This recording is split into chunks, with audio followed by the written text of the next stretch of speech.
Assalamualaikum warahmatullahi wabarakatuh. Perkenalkan, nama saya Ilham Nurmuriansyah. Saya dari kelas C5 Manajemen dengan NPM 101200127. Kesempatan kali ini saya akan membuat video yang berisi materi Marifatullah dari materi 1 sampai 4. Cakupan materinya, materi pertama yaitu Amiyatu Marifatullah, yang berarti urgensi mengenal Allah. Yang kedua, At-Thoriq ila Marifatullah, yang berarti cara menuju Marifatullah. Yang ketiga, Al-Manawi min Marifatullah, yang berarti penghalang-penghalang mengenal Allah. Dan yang terakhir, Al-Adila ala wujudillah, yang berarti bukti keberadaan Allah.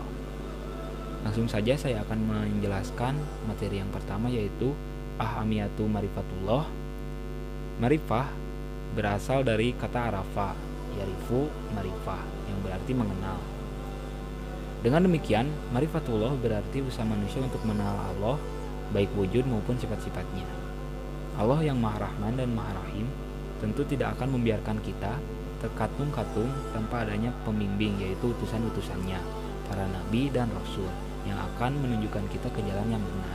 Seperti pada surat An-Nazm ayat 29 sampai 30, yang berarti, maka berpalinglah hai Muhammad dari orang yang berpaling dari peringatan kami dan tidak mengingini kecuali kehidupan duniawi.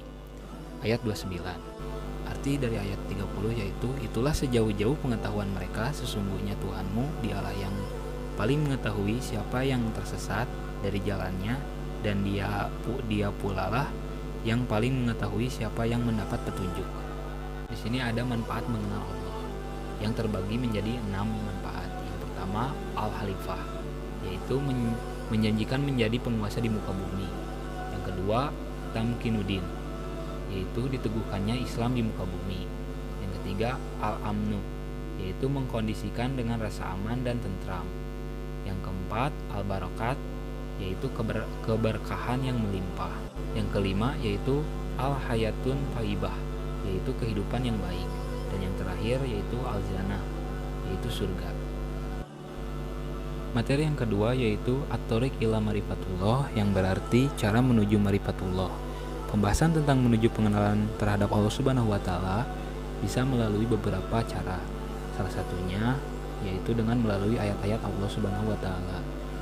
Yaitu yang pertama ayat kauliyah, seperti Quran surat At-Tin ayat 1 sampai 5. Adapun juga ayat kauniyah seperti Quran surat Fussilat ayat 53 dan Quran surat Al-Imran ayat 190. Lalu ada melalui metode Islam. Yang pertama dalil nakli dan akal, seperti Quran surat Yunus ayat 100 sampai 101, Quran surat Al-Mulk ayat 10. Adapun membenarkan, seperti Quran surat Qaf ayat 37, Quran surat Al-Imran ayat 191, lalu menghasilkan iman. Adapun melalui metode selain Islam, seperti dugaan hawa nafsu, yang sudah dijelaskan pada Quran surat Al-Baqarah ayat 55, Quran surat Yunus ayat 36, Quran surat Al-An'am surat 115. Adapun juga ragu-ragu, seperti pada Quran surat Al-Hajj ayat 55, Quran surat An-Nur ayat 50. Dan ada juga yang terakhir berakibat kufur, Quran surat Al-Kahfi ayat 105 dan Quran surat Al-Baqarah ayat 39. Lalu materi yang ketiga yaitu Al-Manawi mina Marifatullah, yaitu secara garis besar terdapat dua hal yang menghalangi manusia dalam mengenal Allah. Pertama, maradus syahwat, yaitu berkaitan dengan penyakit hati berupa nafsu dan kesenangan serta perilaku yang tidak terpuji. Yang kedua yaitu maradus syubhah, yang berarti berbagai hal yang menimbulkan keraguan, lebih banyak berkaitan dengan masalah akal dan logika. Yang pertama yaitu maradus syahwat, terbagi menjadi 5 bagian.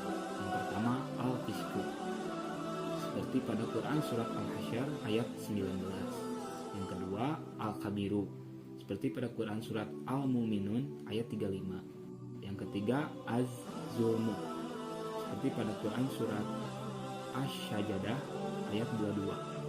Yang keempat al-kizbu, seperti pada Quran Surat Al-Baqarah ayat 9-10. Dan yang terakhir yaitu kasyaratul ma'asyi seperti pada Quran Surat Al-Mutaffifin ayat 14. Lalu pada bagian yang kedua yaitu maradu asyubaha yang terbagi menjadi 4. Yang pertama al-jahlu seperti pada Quran Surat Al-An'am ayat 39.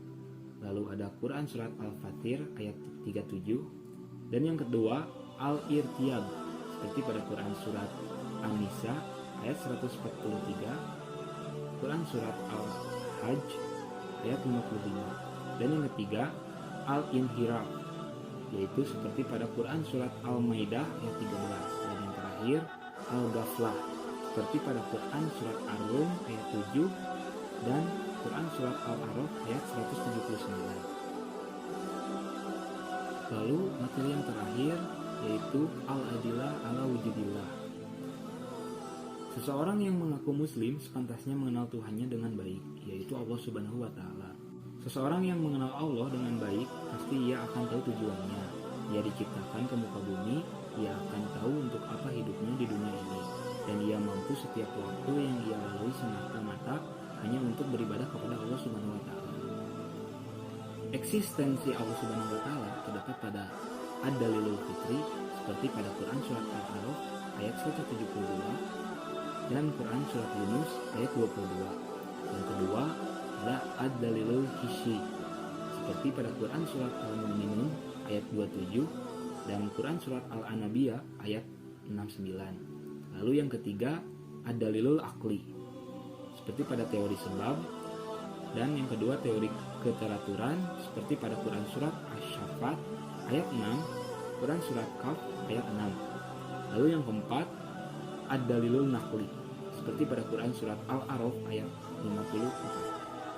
Dan yang terakhir ad-dalilul thariq seperti pada Quran Surat Yusuf ayat 111, Quran Surat Hud ayat 120, Quran Surat Al-Anabiyah ayat 92. Sekian dari saya, mohon maaf bila